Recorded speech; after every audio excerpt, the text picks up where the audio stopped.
Purihin ng Panginoon. Minsan tayo po'y magdaraos ng Garden Bible Study dito sa lugar ni Tatay Hogos, sapagkat ang lugar na ito ay garden.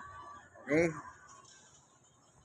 Ito si Tatay Hogos, kanyang mga apo, Mga listeners. Pakita mo mga listeners. at ang kanyang kapatid.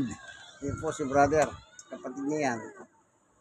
Ito naman po si Brother Marlon, kasama natin. At titignan natin muna yung paligid. Ito, ang tawag po dito, paradise site.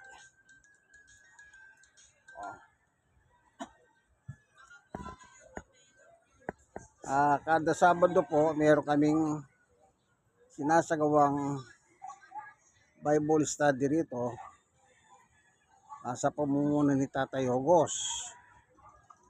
Ayan.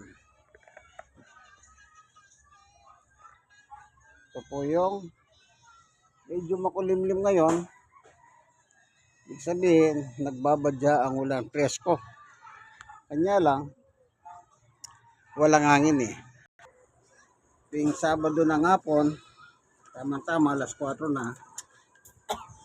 Hawit muna tayo sa Panginoon Diyos, kay buti-buti mo, Panginoon, bago kami magtuloy-tuloy sa pagbabasa ng Biblia.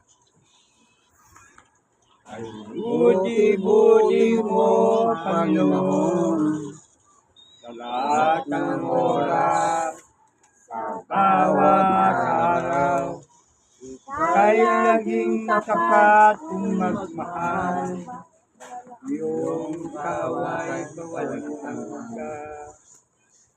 Pinupuri, sinasamba kita, dakilang Diyos at Panginoon. Tunay nga ika'y walang katulad, tunay nga ika'y di nagbabago, mabuting Diyos at sa aming nagmamahal.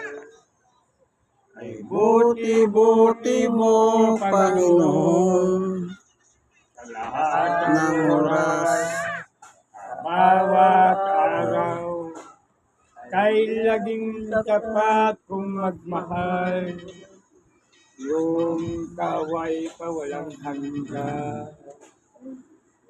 Pinupuri, sinasamba kita, dakilang Diyos at Panginoon.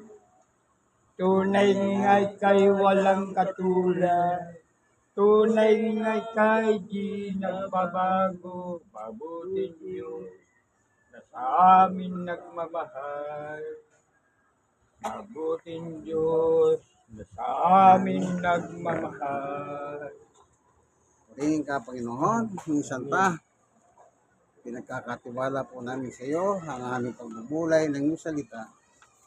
Buksan mo po ang isip, damdamin, puso ng bawat nakikinig, nanonood ng video nito, upang aming pong malubos na paginabangan ang iyong puro't aral. Ang iyong salita ay pagkain ng aming kaluluwa. Ang ating pong pag-aaralan, ang pagtitiwala sa tao o pagtitiwala sa Diyos. Ako, Tatay Hogos, basahin mo yung Jeremias chapter 17. Dito sa verse 5. Yun lang, verse 5 lang po. Jeremias 17:5 hanggang 6, Tatay Hogos.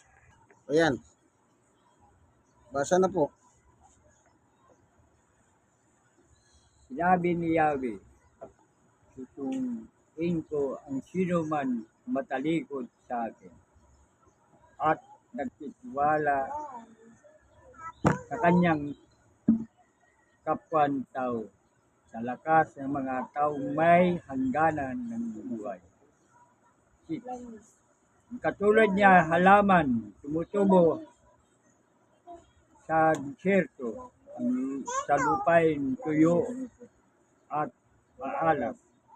Alam. Walang ibang tumutubo na walang mabuting nangyayari sa kanya. Ayan po. Ang sabi rito, nagtitiwala sa kanyang kapwa-tao. Alam nyo, yung magtiwala sa kapwa-tao, wala namang po problema yun eh. Ang problema, pagdating po sa reliyon, ang kung ang pinagkakatiwalahan mo, yung tao. Kasi sa bawat reliyon po, may kanya-kanyang doktrina ang bawat reliyon. Yung doktrina na yon, ang gumawa po tao, yung founder. Siyempre, kung ikaw ang founder ng isang reliyon, papayag ka ba na yung aral mo hindi galing sa sayo? May mga reliyon po, ang sabi nila sa kanilang mga magazine, ang ginagamit na pang-sermon ng kanilang mga ministro ay galing sa kanilang founder. Especially ang Iglesia ni Cristo. Yang itinatago, itinayo ni Yumao Felix Manalo, Isagon. Yung ginagamit po nila pang-doktrina sa sermon sa mga kanilang pagsamba ay nanggaling po kay Felix Manalo na patay. Baka hindi kayo maniwala. Nasa kanila pong mga libro yan. Nasa libro nila yan. So, ibig sabihin, kung tao po ang inyong pagtitiwalaan pagdating sa reliyon, kasi ito na, ang sabi niya sa verses ang katulad niya lamang tumutubo sa disyerto, sa lupaing tuyo at mahalat na walang ibang tumutubo, walang mabuting mangyayari sa kanya. Wala palang magandang idudulot kapag nagtitiwala ka sa tao. Dapat ang doktrina yung galing sa Biblia. Tingnan nyo po nang ang Panginoong Yesus nangangaral dito sa ibabaw ng mundo, meron siyang pinagsabihan ng mga tao noon. Ito yung mismong mga tao na kanyang kababayan, mga Hudyo. Tingnan nyo po yung eksena sa kanila ng panahon na itong mga Hudyong ito na binubuo ng mga Pariseo at mga Eskriba. Yang Pariseo at Eskriba, meron pong mga reliyon yan. Ang reliyon yan, magkaiba sila. Kahit na basahin nyo po sa index ng Biblia, iba ang reliyon ng Eskriba, iba ang reliyon ng Pariseo. Magkaiba po sila. Pero kapag ang Panginoong Yesus ang kaharap nila, sanggandikit yan. Kumbaga, sanggandikit sila. Para lang, alam niyo na, lumaban kay Jesus. Okay, tingnan natin. San Marcos, Tatay Ogos. Marcos chapter 7, mula sa 6, 7, 8, 9. Yan hanggang 9. Ano lang nga. Opo. San Marcos 7, 6, 7, 8, 9. Sige po, pakibasa lang.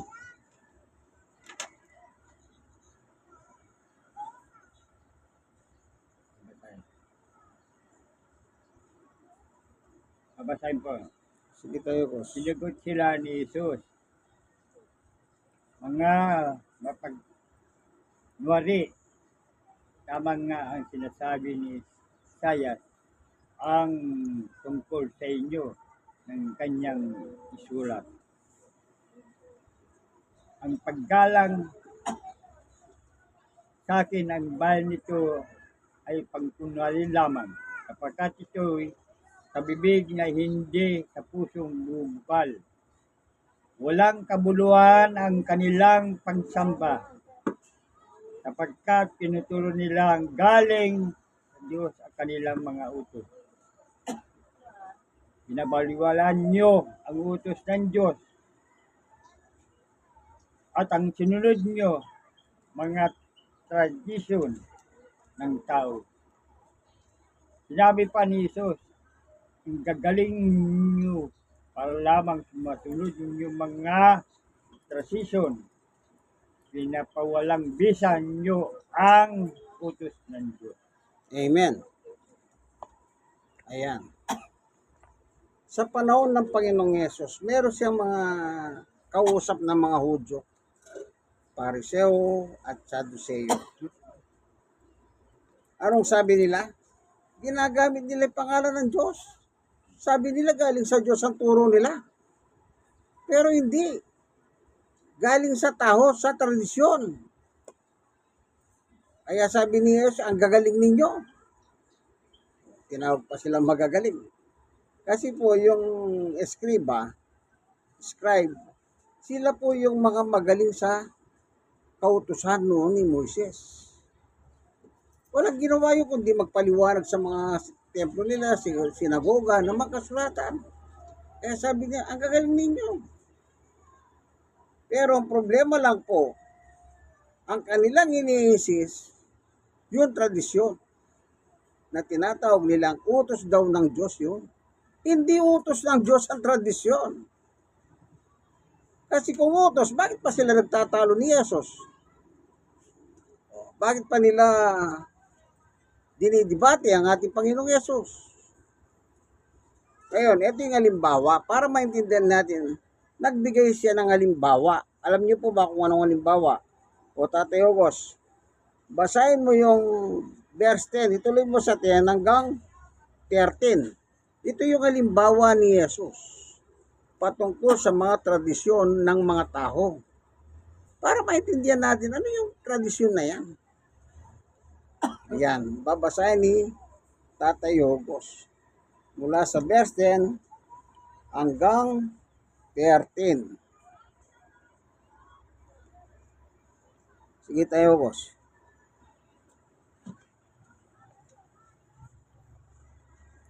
Babasahin po, no? Okay. Halimbawa, inutos ni Moses na igalang mo ang iyong ama at ang ina at sino man lumait sa kanyang ama o ina ay dapat patayin. Ngunit, itinuturo naman niyo na kapag sinabi ng isang tao sa kanyang ama o ina, ihantog ko na sa Diyos ang mga tulong ko sa inyo. Ang taong yun ay hindi na ninyo pinatulong sa kanilang mga magulang. Sa ngayon paraan, pinawalang bisa niyo ang salita ng Diyos sa pamagitan ng mga tinuturo niyo at marami pa kayong ginagawang katulad nito. So yan napakaliwanag. Isipin nyo, ang utos, mahalin mo ang magulang mo. Utos yun. Mahalin mong magulang mo.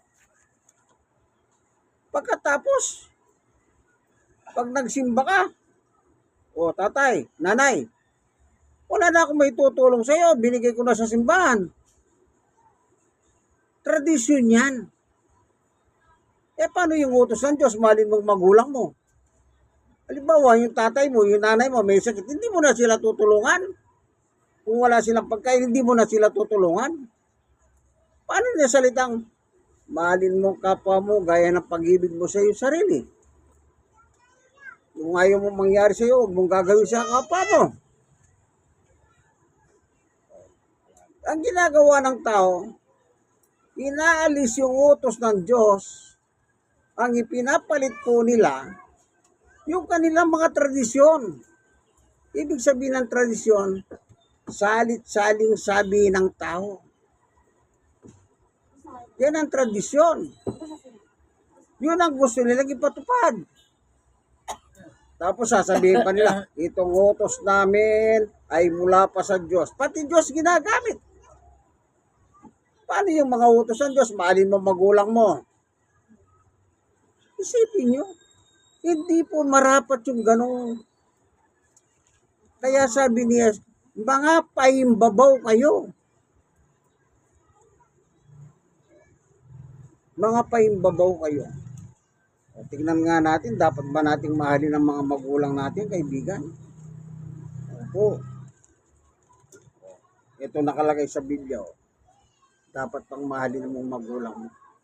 Kahit na naging masama ang magulang mo sa iyo. Halimbawa, malupit ang magulang mo sa iyo. Ibig ba sabihin kung mo naging malupit ang magulang mo, hindi mo natutulungan yan. Pinagkakautangan mo ng loob yan. Yan ang ginamit ng Diyos para maging tao ka, kaibigan. Tingnan, Efeso chapter 6, Tatay Yogos. Verse 1, 2, and 3. Tingnan natin ang utos ng Diyos sa pamamagitan ni Pablo patungkol sa anak sa magulang. Yan.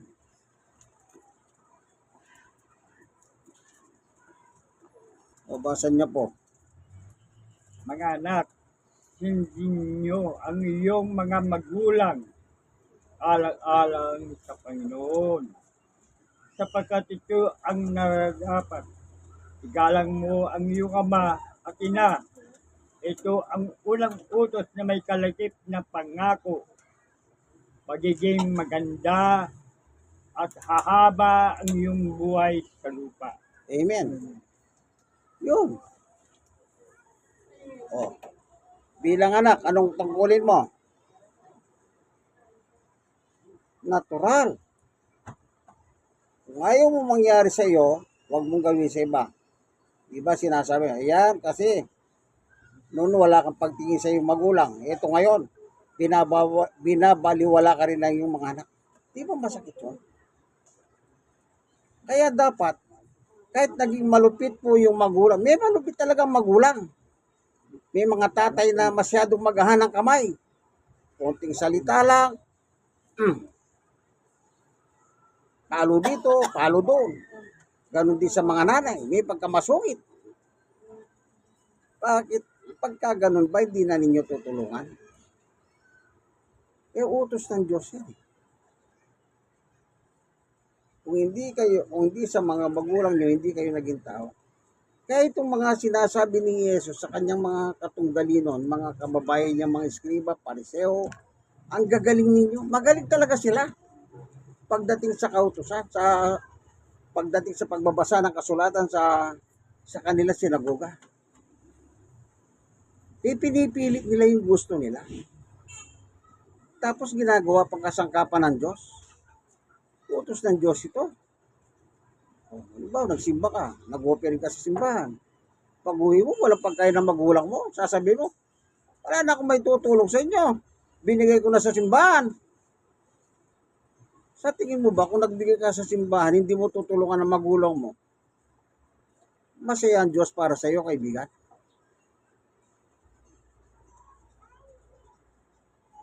Binabaliwala ninyo yung utos ng Diyos na mahalin yung magulang nyo dahil lang sa inyong mga tradisyon. Yan tradisyon ba ng tao? Sa Diyos yan. Colosas 2:8, Tatay Yogos. Tingnan natin sa Biblia. Kung sa Diyos ba yan tradisyon? Unang-una, yung mga nakaraan na binasa na natin, sa tao yan tradisyon. Pero mas maganda na rin ito, marinig natin yung sulat ni Pablo. Kung ano sinabi niya is about tradisyon. Tignan nyo, Colosas 2:8. Ayan, ang mga kasama natin. Ayan.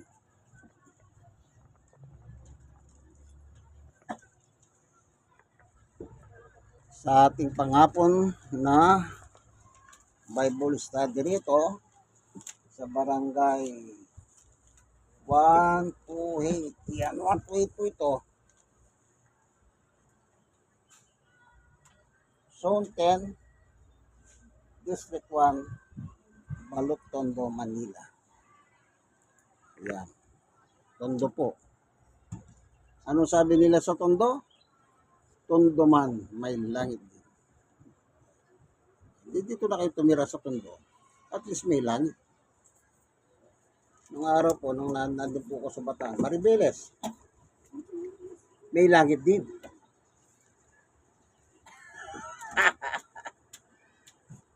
Pero hindi po ako nagpunta ng langit. nung na-assign ako sa Maribeles, Bataan. Saan yung langit sa Maribeles? Sa bulan. Pag napunta kayo ng Maribeles, para makarating kayo ng langit, doon kayo pupunta sa bulan. Okay. Pakinggan na natin si Tatay Ogos. Colosas 2:8, Tatay Ogos. Babasahin po. Opo.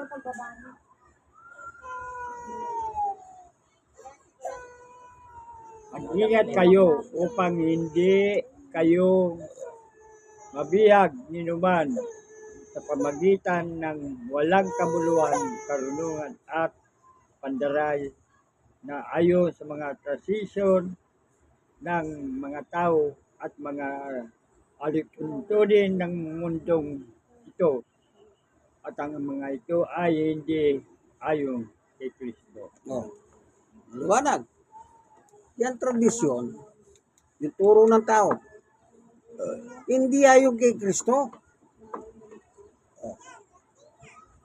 Ibig sabihin, yung mga nabasa natin dito sa Biblia, hindi sila kay Kristo. Eh, kanino sila? Unang 1:5-19. Yan natin makikita. Tatay Ogos, unang 1:5-19. Babasa ito, Tatay Ogos. Nagbabasa tayo ng Biblia. Oh, para matuto tayo. Kasi sabi rito, hindi kay Kristo. Kung hindi kay Kristo, kanino? Dalawa lang naman pagpipilian. Dalawa lang. Hindi kay Angel, kay Devil. 1 Kapitulo 5:19. babasahin. Sige po. Alam natin sa Diyos kahit na ang buong sanlibutan ay nasa Kanya, buong sanlibutan ay sa Kanyang kapangyarihan ng Diyos. Yun. Kung inyo mapapansin yung binasa ni Tatay Ogos kanina sa 2:8 ng Colosas, ang sabi niya dito ni Pablo ay yung tradisyon ng tao at ituntunin ng mundong ito. Sino yung nag-ahari sa mundong ito? Si Satanas. Oh. Yung tradisyon na yan kay Satanas.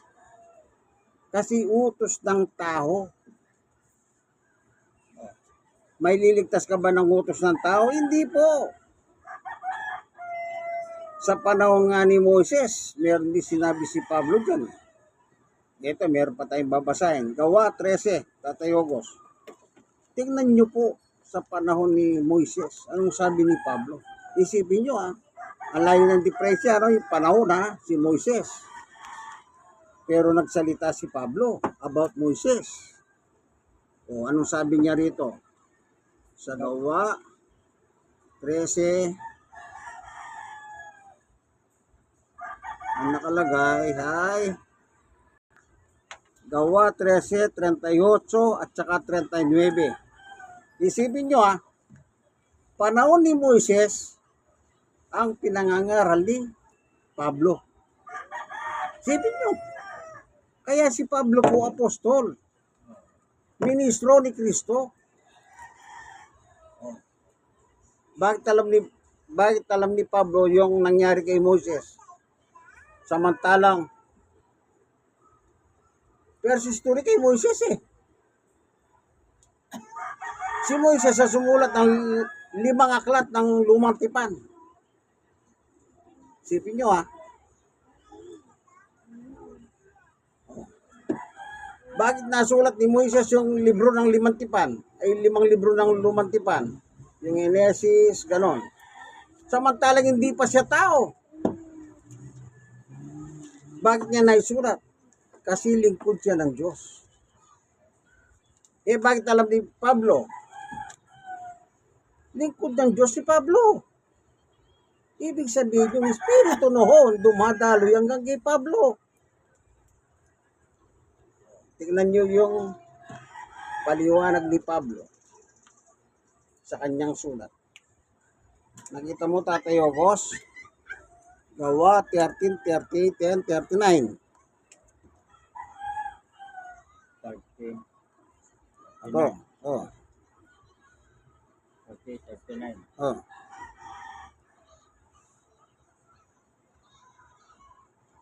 Basahin mo na po. Oh.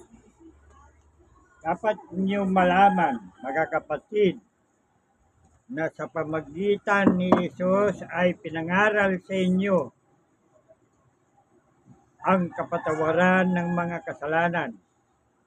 Ang lahat ng sumampalatay sa Kanya ay pinalalaya na sa lahat ng pagkakasala.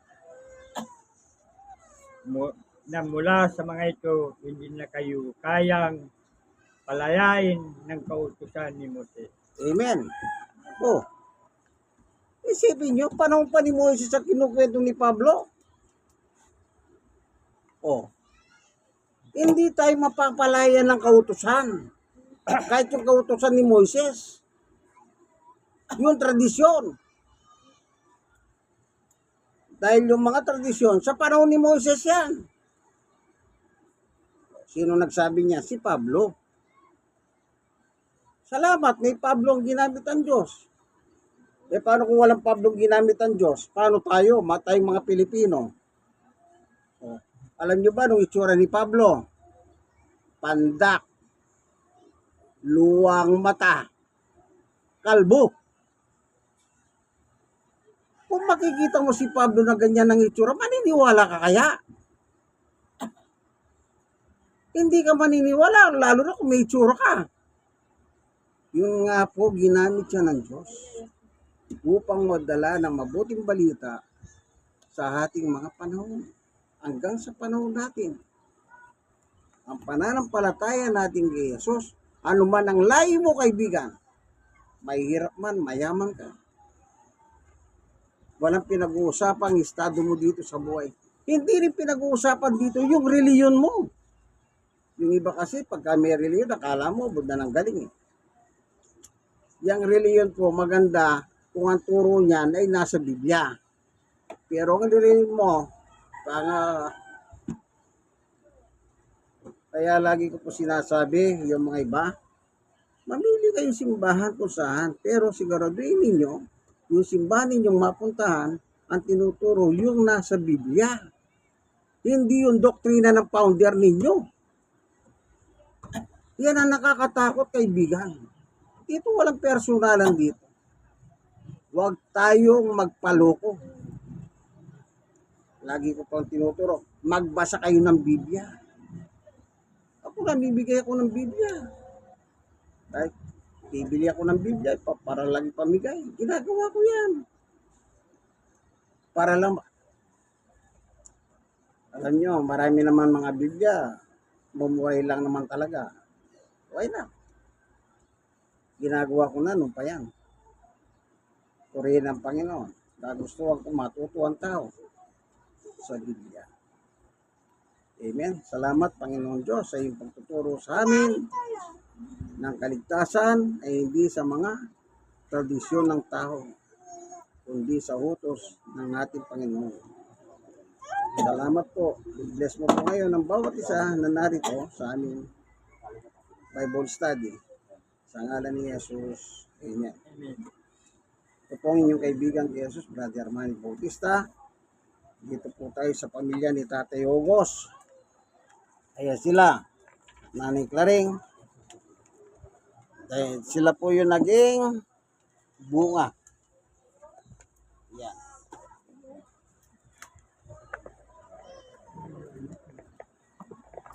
Like and share. Mag-subscribe kayo po. God bless us all. Bye.